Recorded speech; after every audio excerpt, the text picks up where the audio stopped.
আমি মনে হয় জীবনে প্রথম যে একসাথে পরপর দুটো ভিডিও করছি। কিছুক্ষণ আগে টিনাকে নিয়ে একটা ভিডিও করেছি, এখন বেচুকে নিয়ে একটা ভিডিও করতে বসেছি। আমি বুঝতে পারছি না কোন ভিডিওটা আগে দেব, কোন ভিডিওটা পরে দেব। তবে আমার চ্যানেলে দ্বিতীয় ভিডিওটা অনেক সময় আসে, অনেক সময় আসে না। সেই কারণে অনেকেরই ধারণা আছে যে আমি দ্বিতীয়বার ভিডিও দিই না। আর সেই কারণে আমি যখন ভিডিও দিই, দ্বিতীয়বারের ভিডিওটা আমার ভিউজটা অনেকটাই কম হয়। আর এখন যেহেতু পরপর দুটো ভিডিও করছি, আমার এই ভিডিওটা দিতে দিতে অনেকটা দেরি হবে, ভিউজটা অনেকটাই কমে যাবে। সেই কারণে ভাবছি টিনার একটা ভিডিও, যেটা আমি মোটামুটি একটা করেছি, সেটা আমি বেশি কিছু বলিনি, অল্প কিছু বলেছি, আমার মনে হয় সেটা দেওয়াটাই বেটার হবে। আর এই ভিডিওটা আগামীকাল সকালের জন্য রাখাটা বেটার হবে। তো আগামীকাল সকালের জন্য এই ভিডিওটা রাখবো ভাবছি। তো চলো এই ভিডিওটা নিয়ে একটু আলোচনা করি, কি রক্তের টান নিয়ে আলোচনা করি। রক্ত বেইমানি করেছে, এটা নিয়ে একটু আলোচনা করি। কে বলেছে? আমাদের বেচু। তোমরা তো সবাই জানো যে বেচু এখন কন্ট্রোভার্সি চাইছে, কারণ বেচু দেখেছে যে কন্ট্রোভার্সি করলে পরে যেখানে 2000, 3000, 4000 ভিউজ হতো, সেখানে 20,000, 22,000 ভিউজ হচ্ছে। তো কন্ট্রোভার্সি তো চাইবে, এবং 20,000, 22,000 ভিউজ মানে কিছু টাকার মুখটা দেখা, মানে কিছু টাকা মানে যতটুকু টাকা ইনকাম করতো তার থেকে একটু বেশি টাকা পাওয়া। তাহলে কেন মানুষের স্বাদের লক্ষ্মী পায়ে ঠেলবে, তাই না? তো এই ভেবেছে যে চলো এবার কন্ট্রোভার্সি করে। আর ওর চ্যানেলটা তো কন্ট্রোভার্সির জন্যই চলে, ওর মুখের জন্যই তো চলে। তাই ও আবার মন কি বাত বলতে বসেছে। এবার কি করেছে? এবার টার্গেট করেছে কাকে? ওর দিদিকে। আচ্ছা, হঠাৎ করে কেন ওর দিদিকে টার্গেট করলো? হঠাৎ করে কেন রক্তের সম্পর্ক নিয়ে টানাটানি করলো, বেইমানি করলো? কেন করলো? কারণ দুদিন আগেও একটা ভিডিও তোমরা দেখেছিলে, যেখানে ও ওর মাকে অনেক কথা শোনানো হচ্ছে এবং ওর মার সাথে টিনার তুলনা করা হচ্ছিল, এরকম কিছু একটা কথা হয়েছিল। তখন ও অনেক বড় বড় লেকচার মেরেছিল, এবং সেই লেকচার মারার দরুন আমি একটা ভিডিও করেছিলাম, সাথে সাথে সুতপাও একটা ভিডিও করেছিল।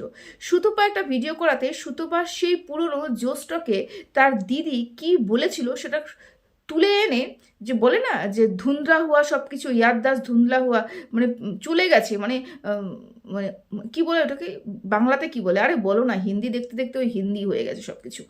তা ওটা হয়েছে, মানে সব কিছু আবছা হয়ে গেছে, হ্যাঁ সব কিছু আবছা হয়ে গেছে। আর ওটা হওয়ার দরুনে ও যখন আবার সুতপা যখন আমার নতুন করে শোনালো না, তখনও বুঝতে পারলো যে কেউ ভুলেনি। আমি যে বড় বড় লেকচারটা মারলাম মাকে নিয়ে, দিদি তো সব কিছু বলে রেখেছে জোস্টকে, এবং সেই কারণে ও আবার এটা নিয়ে, মানে তার মানে ভিডিওটা দেখেছে, দেখে তারপরে আবার এটা নিয়ে কথা বলতে বসেছে। কি বলতে বসলো? রক্ত বেইমানি করে। দেখো আমরা একটা, ও যে ভিডিওটার শেষে একটা কথা বললো, সেটা হচ্ছে বাবা মা সারাটা জীবন এত কষ্ট করলো আর শেষ বয়সও শান্তি নেই, এতগুলো এখন এত কথা সম্মুখীন হতে হচ্ছে।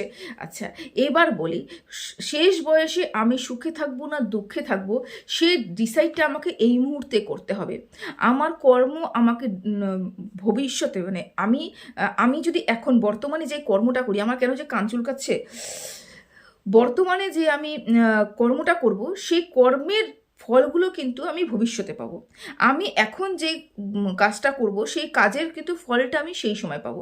তার মানে আজকে মা বাবার এতগুলো কথা শুনতে হচ্ছে এই কারণে যে মা বাবা যখন ইয়ং ছিল, যখন খুব খাটাখাটনি করেছিল, সেই সময় কর্মটা ঠিকঠাক করে উঠতে পারেনি। কোনো না কোনো জায়গায় কোনো না কোনো কর্ম খারাপ করেছে বলে আজকে তাকে শুনতে হচ্ছে।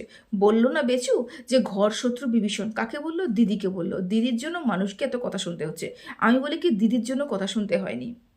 দিদি এই কথাটা বহু বছর আগে বলেছিল, কিন্তু দিদির জন্য কথা শুনতে হয়নি, কিন্তু কথা কিন্তু শুনতে হচ্ছে তার ছেলের জন্য, যেই ছেলেকে ত্যাগ করেনি, যেই ছেলেকে আগলে রেখেছিল বুকে, যেই ছেলেকে বেস্ট ফিট করিয়েছে, যেই ছেলের জন্য অনেক কিছু ত্যাগ করেছে, যে ছেলের জন্য এখনো অবধি একটা কাজের লোক না রেখে নিজে খাটাখাটনি করছে ওই ভাঙা হাতে, সেই ছেলেই কিন্তু ঘরশত্রু বিভীষণ। মা বাবার আজকে যে দায়ী, তার জন্য কে দায়ী? কিছুটা মা বাবার কর্মফল, আর কিছুটা হচ্ছে বেচুর কর্মফল। বেচু এমন কিছু কর্ম করেছে ওয়াইটিতে এসে, যার জন্য বেচুকে শুদ্ধ পুরো পরিবারকে কিছু দর্শক ছিঁড়ে খায়। এবং বলতে বাধ্য হচ্ছি যে এর জন্য বেচু মানে 100 না 200% দায়ী। বেচু বলল যে ঘরশত্রু বিভীষণ, কাকে বললো? যে ঘরেই নেই সে ঘরশত্রু হবে কিভাবে? সৌমালিদি কি ঘরে বিরাজমান? না তো, ওকে তো অনেক দিন আগে 3 মাস বয়সে তাড়িয়ে দেওয়া হয়েছে। তাহলে তো সৌমালিদি ঘরে নেই, তো তাহলে ঘর শত্রু বিভীষণ কে? যে ঘরেই নেই সে শত্রু হবে কি হবে? ঘরেতে রয়েছে বেচু, দালান বাড়ি তৈরি করেছে বেচু, তার ঘর শত্রু বিভীষণটা কিন্তু বেচুই হয়েছে। এবং বেচুর কর্মফলের জন্য কিন্তু আজকে তার মাকে এতগুলো কথা শুনতে হচ্ছে। বেচু যা যা কাজ করেছে, বেচু যতগুলো নোংরামি করেছে, যেই পরিমাণে নোংরামি ওয়াইটিতে করেছে, এবং ওয়াইটিতে শুধু নোংরামি করেনি, মানে অনেক মিথ্যাচারিতা ছড়িয়েছে, অনেক মানে কি বলবো, থাক ওগুলো নাই বললাম, যাই হোক ওগুলো করেছে। ওগুলো করার পরেই কিন্তু বেচু আজকে, বেচুকে আর পুরো পরিবারকে অনেক দর্শকরা দেখতে পারে না, সহ্য করতে পারে না। কার কারণে? বেচুর কারণে। তাহলে ঘরশত্রু বিভীষণ কিন্তু আমাদের বেচু, সৌমালি কিন্তু নয়। সৌমালি কি? সৌমালি হচ্ছে ওই বাড়ির অন্নদাত্রী, অন্ন দান করেছে। বেচুকে কে চিনতো? বেচুকে ওই ওই যে বেচু, ওই যে বাতকুল্লার মতন ছোট্ট একটা গ্রামে একটা বাস করে, ওই বেচু যে আজকে সোশ্যাল মিডিয়াতে এসে ইনকাম করে খাচ্ছে, এবং শুধুমাত্র আমাদের ইন্ডিয়াতে নয়, দেশ বিদেশে ছড়িয়ে রয়েছে বেচু। এই বেচুকে কে চিনতো যদি সৌমালির ভাই বেচু না হতো? যদি সৌমালি স্ট্রাগল করে না দাঁড়াতো এবং ভাইকে যদি প্রমোট না করতো, আজকে কি বেচুর ক্ষমতা ছিল? বেচুর একটা চ্যানেল তৈরি করার ক্ষমতা কিন্তু ছিল না। সেই কারণেই বলি যে বেচু যতই বলুন ঘরশত্রু বিভীষণ তার দিদি, কিন্তু না, ঘরশত্রু বিভীষণ হচ্ছে বেচু, এবং অন্নদাত্রী হচ্ছে তার দিদি। ওই দিদির জন্য আজকে যা 2-4 মুঠ ভাত অন্ন জোগাড় হচ্ছে কিন্তু বেচুর ঘরে। যাই হোক, এবার বেচু একটা কথা বলল, সেটা হচ্ছে রক্ত। অনেক তো রক্ত দেখলাম, আমি অবাক হয়ে গেলাম, রক্ত এইভাবে কথা, মানে এইভাবে বেইমানি করে, রক্তের টান এটাকে বলে? কোন কথা হিসেবে বললো দেখো, ও একটা উদাহরণ তুলে দিল। কি দিল? যে একটা পরিবারে 5টা ভাই থাকে, এবং 5টা ভাই আপোষের দুজন মানে নিজেদের মধ্যে গন্ডগোল মারপিট লাগতেই পারে, কথা কাটাকাটি হতেই পারে, একটা পরিবারে থাকলে এটা হতেই পারে। কিন্তু যখন কোনো বাইরের লোক ওই 5টা ভাইয়ের মধ্যে কোনো একটা ভাইকে অ্যাটাক করে, তখন কিন্তু সবাই ঝাঁপিয়ে পড়ে ওই ভাইটার পাশে এসে দাঁড়ায়। কিন্তু দেখো এখানটায় আমাকে ছিঁড়ে খাওয়ার জন্য ছেড়ে দিয়েছে। এখানে দুটো কথা উঠে আসে। একটা হচ্ছে ওই যে 5টা ভাইয়ের কথা বেচু বললো না, ওই 5টা ভাই কিন্তু মা জন্ম দিয়েছে, এবং 5টা ভাইকে কিন্তু মা ওই বাড়িতে মানুষ করেছে। যেই বাড়িতে 5টা ভাই একসাথে থাকছে, সেই বাড়িতে কিন্তু ওই 5টা ভাই ছোটোবেলা কাটিয়েছে, যৌবন কাটিয়েছে, এখন বিবাহিত জীবন কাটাচ্ছে, তাই তো? বেচুর কথা হিসেবে এবং গল্প হিসেবে, বেচুর কথা মানে এটার গল্প তো বেচু বলেছে, তো ওর হিসেবে। কিন্তু এখানে আমরা দেখতে পাচ্ছি, এখানে সৌমালিকে ওর মা 3 মাস বয়সে ত্যাগ করেছে। এবং শুধু 3 মাস বয়সে ত্যাগ নয়, বলবো যে এটা জন্মগত অধিকার যেটা বলে, সেটা মাতৃদুগ্ধ পান, সেটার থেকে বঞ্চিত করেছে বেচুর দিদিকে তার মা। করেনি? করেছে তো। তাহলে যেখানে মা নিজে সন্তানকে মানে দুধের অধিকারটুকু নিতে দেয়নি, তাহলে সেই বাচ্চাটার টান হবে? সেই বাচ্চাটা কি রক্তের টান হবে? সত্যি কথা কি হবে? রক্তের টান তখনই হবে যখন দুই তরফ থেকে ভালোবাসা আদান প্রদান হবে। একটা কথা তো আমরা জানি যে দিলেই পাওয়া হয়, যদি আমি দিই তাহলেই আমি পাই। মাও যদি ভালোবাসা দেয়, তাহলেই কিন্তু মাও বাচ্চাদের কাছ থেকে ভালোবাসা পায়। বাচ্চাদের যেরকম শ্রদ্ধা দিতে হয় দেয়, সেরকমই বাচ্চাদের কাছ থেকে মারাও কিন্তু শ্রদ্ধা পায়। যেরকম স্নেহ দেয়, সেরকমই শ্রদ্ধা পায়, তাই তো? স্বামী বিবেকানন্দের একটা ছোট্ট এর মধ্যে থেকে আমি তুলে ধরছি। সেটা হচ্ছে উনাকে না, স্বামী বিবেকানন্দ উনাকে উনার বাবা কোনোদিনও কিন্তু তুই তাকারি করে ডাকেনি, আপনি আজ্ঞে করে ডাকতো, এবং খুব রেসপেক্টফুলি ডাকতো ছোটোর থেকেই। কিন্তু এমনভাবে তাকে মানুষ করা হয়েছিল খুব ছোটোর থেকে। যখন থেকে উনি বুঝতে শিখেছেন, তবে থেকে কিন্তু দেখেছেন যে মা বাবা কি সুন্দর রেসপেক্ট করে, মানে সম্মান করে। সেরকম করে বাবা মার প্রতিও কিন্তু তার সম্মানটা দ্বিগুণ বেড়েছে। ওই যে ছোটোর থেকে দেখেছে আমার বাবা আমাকে এতটা সম্মান করছে, আমার বাবা আমাকে প্রতিটা ক্ষেত্রে তার আমার মতামতের প্রাধান্য দিচ্ছে, এবং এত সুন্দর করে মানুষ করছে, ছেলেটা ওই রকমই তৈরি হয়েছে। তখনই উনার চিন্তাধারা তো আমরা সবাই এখন জানি মোটামুটি, আমরা তো অজানার কথা নয়। তাহলে সেরকমই ভালোবাসা, ভক্তি, স্নেহ বাবা মার প্রতি সেই সন্তানের তৈরি হয়েছে। তাই তো? তাহলে আমরা তখনই সন্তানের কাছ থেকে স্নেহ বা শ্রদ্ধা, ভালোবাসা এগুলো আশা করতে পারি যখন আমি সেই সন্তানকে স্নেহ দিয়ে, ভালোবাসা দিয়ে মানুষ করব। কিন্তু এখানে যে সন্তানকে ত্যাগ করা হয়েছে, সেই সন্তানের কাছ থেকে আমি কি আশা করতে পারি? যে বড় হলে সেই সন্তান আমাকে দেখবে? না। যেই সন্তানের ছোট ছোট দিনগুলোতে মার দরকার ছিল যখন মা ছিল না, তাহলে সেই সন্তান কেন বড় হয়ে সেই মার মর্যাদাটা রাখবে? তবুও আমি মনে করি সৌমালিদি এমন কোনো খারাপ কথা বলেনি। জ্যৈষ্ঠকে গিয়ে যতটুকু বলা দরকার ততটুকুই বলেছে, এবং যেটা ওর মধ্যে মানে ও বুঝতে পেরেছে, অনুভব করেছে কষ্টগুলো, প্রতিনিয়ত যে কষ্টগুলো অনুভব করেছে, যেখানে প্রত্যেকটা বাচ্চার মা বাবা আসতো, সেখানে তার মা বাবা তাকে কোনোদিন ভালোবাসা দেয়নি। তার ভাই রয়েছে, ভাই ভালোবাসা পাচ্ছে, আমি ভালোবাসা পাচ্ছি না, এটা বলা কোনো অন্যায় নাই, কারণ এই কাজটা তার মা বাবা করেছে। তাহলে ওই যে পাঁচটা ভাইয়ের গল্প বললো একে অপরের পাশে দাঁড়ানো, তাহলে এখানে কি প্রথম দিক থেকে প্রথম ভাগটাতে আমি কি বোঝাতে পারলাম যে কেন ওই 5 জনের মধ্যে এদের তুলনা হয় না? এবার আসে দ্বিতীয় ভাগে, যে রক্ষা করার দায়িত্ব কি সৌমালির একার ছিল? না তো। এখানে যখন ওয়াইটিতে তোলপাড় চলছিল টিনাকে নিয়ে নোংরামি করা, সেই সময় তার পাতানো দিদি তার নিজের দিদিকে মানে কি বলবো, যা মুখে আসছে তাই দিয়ে গালিগালাজ করছে, তাই দিয়ে নোংরা কথা বলছে। দিদি যখন ওই কথা শুনে প্রোটেস্ট করলো, ভাই দিদিকে রক্ষা করার বদলে কন্ট্রোভার্সি ক্রিয়েটারকে প্রোটেক্ট করছে। এখানে প্রোটেস্ট করছে, এখানে প্রোটেক্ট করছে। বুঝতে পারছো?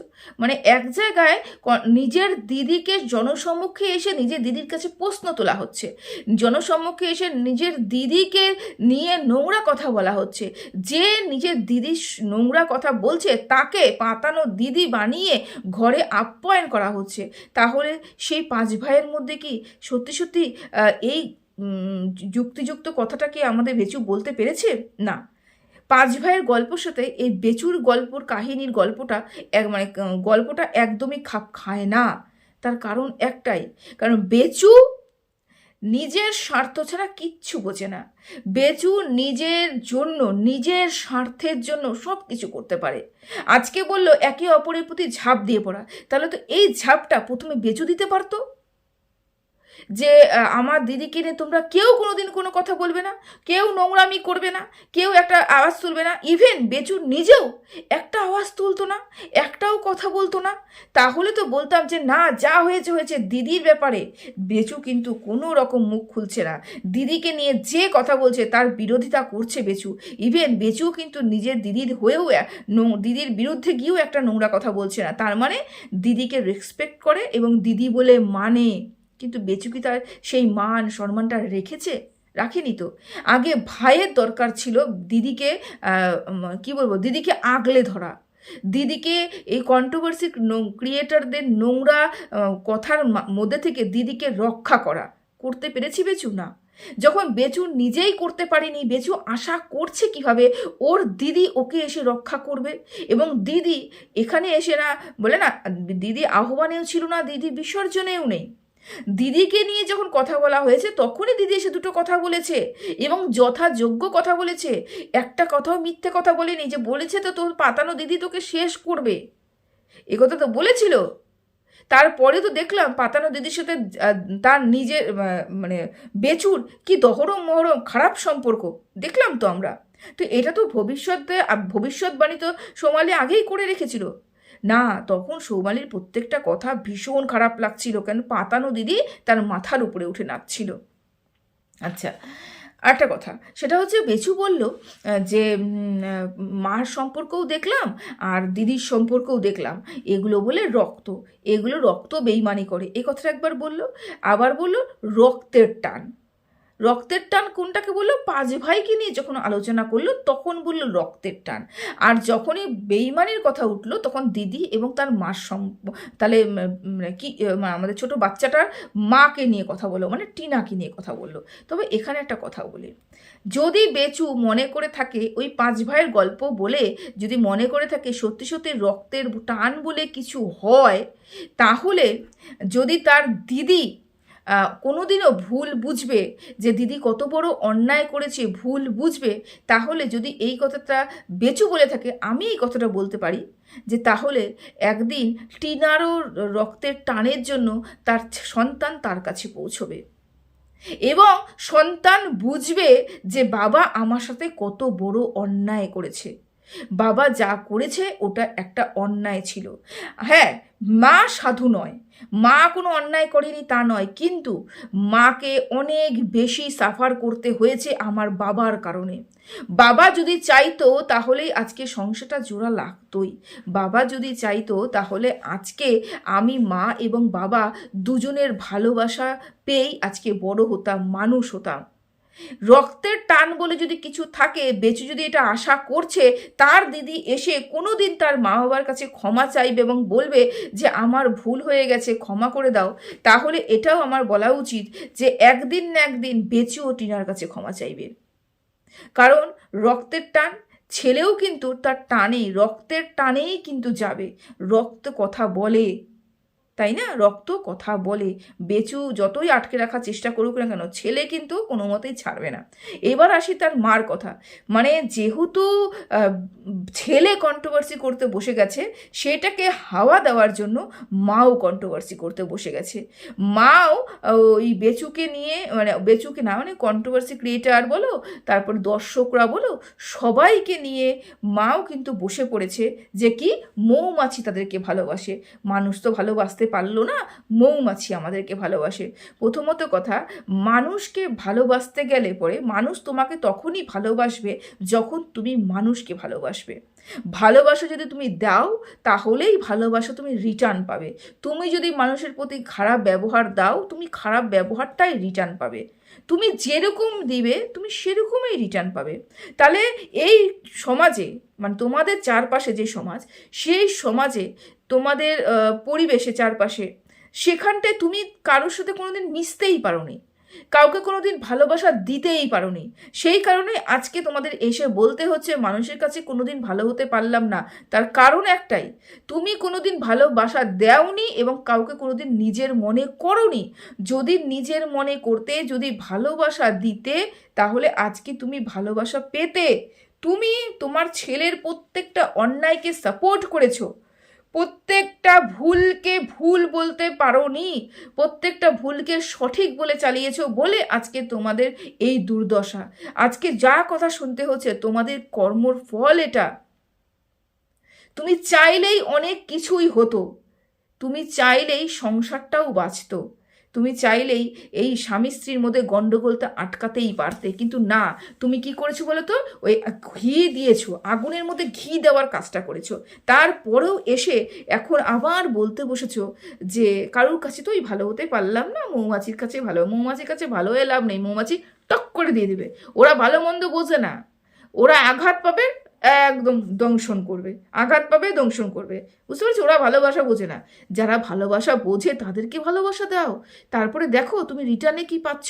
তুমি দেবে না কিছু, আরে গাছের একটা কুল একটা বাচ্চাকে দাও না।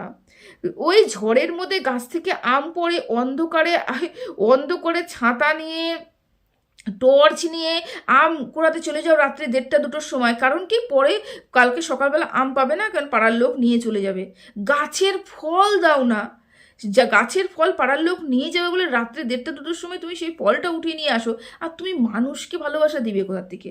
অত বড় মন তোমাদের নয়। ওই যে মানে ঠাকুর জন বুঝে ধন দেয় না, মন বুঝে ধন দেয়, ওটাই হচ্ছে ব্যাপার। মানে তোমরা যেরকম তোমাদেরকে ঠিক ওরকমই দিয়েছে। কাউকে কোনোদিন ভালোবাসা দিতেও পারোনি, সেই কারণে কোনোদিন ভালোবাসা পাওনি। সব কিছুর মধ্যে একটা স্বার্থ লুকিয়ে রয়েছে। যেখানে গেলে তোমাদের স্বার্থ সিদ্ধি হবে, ঠিক ওখানটা গেলেই পরেই তোমরা স্বার্থসিদ্ধি করতে চাও, মানে ওখানটাই তুমি যাবে। যেই স্বার্থসিদ্ধি হয়ে যাবে ওখান থেকে তোমরা বেরিয়ে আসবে। এটা হচ্ছে তোমরা, বুঝতে পেরেছো? রক্ত কথা বলে এটা বলো না, এগুলো বলো না, রক্ত টান রক্ত কথা বলে, কারণ তুমি যে অন্যায়টা করেছো বাচ্চাটাকে দূরে সরিয়ে রেখে, তার ফলে তোমাদেরকে আজকে এগুলো কথা শুনতে হচ্ছে। সৌমালির জন্য শুনতে হচ্ছে না, তোমার ছেলের কারণে শুনতে হচ্ছে।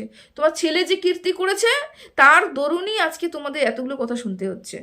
আশা করি তোমাদের বোঝাতে পারলাম। তো চলো, ভিডিওটা এতটুকুই রাখলাম, এতটুকুই বলার ছিল। তো সবাই ভালো থেকো, সুস্থ থেকো, টাটা।